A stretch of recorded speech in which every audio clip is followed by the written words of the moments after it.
Good morning and welcome back to A Life Worth Living. I'm Frederick Groth and I believe that God has a plan and a purpose for everyone. I have a message of hope to show you a life worth living.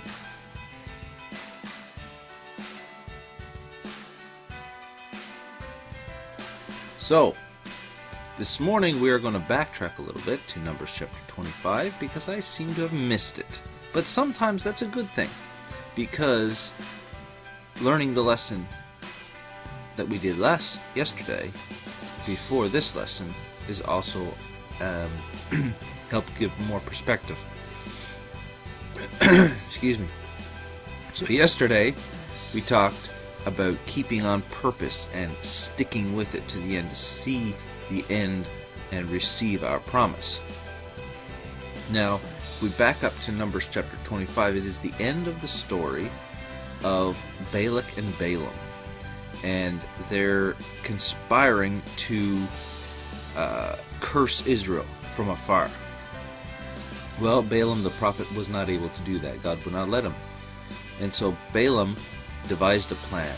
He wanted the money from King Balak. He wanted to become something. He had been a failure all his life, and so he wanted to become something. And so he accepted the money, and he told Balak, if you want to defeat Israel, you cannot do it from outside, because God is blessing them. You have to sneak in on the inside and allow them to curse themselves by disobeying God's commandments themselves. And so that is what they did. Excuse me. They invited Israel in. They allowed them to marry. They allowed them to become part of their group. They invited them to worship their gods, and Israel fell for it. See, the principle here this morning is this. We have got to watch out, constantly watch out for things that will entice us away from our goals, entice us away from our purpose, entice us away from the blessing that God has for us. For when we allow something to entice us away, we are inviting destruction in. I want you to get that this morning. Most of the time, we invite destruction in by allowing something to entice us away from the goal, the purpose that we have. In watching my Darren Hardy video this morning, it goes hand in hand with this lesson. He said two things that super achievers have. Number one, they have a resolve to learn and grow constantly. They have a commitment to personal growth. They want to become better all the time. See, if we keep ourselves, if we discipline ourselves, if we take a look out for these things that will entice us away, and the enticement will depend on your purposes and your goals. It will be different for everyone. And secondly, a super achiever has a commitment to a resolve to being better, a determination to do things better. Not just in themselves, but the things they do, they want to be able to do them better.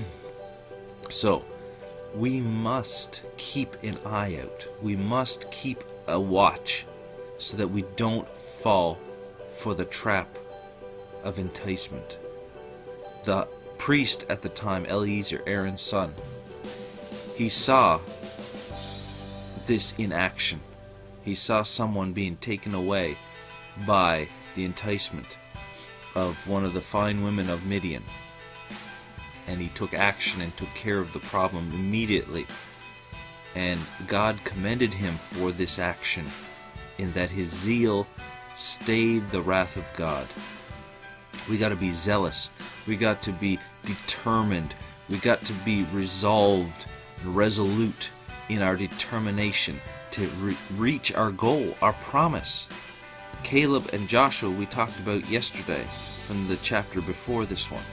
They were determined to get to the promised land. They believed God, and they were willing to march through 40 years of wilderness so that the rest of the cats that were ignorant and wouldn't believe God would be moved out of the way, so they could get in the promised land and get their inheritance. You can make it. I know you can. You just need to be resolute, determined, zealous to get to the end, and don't let enticement take you away from your goal.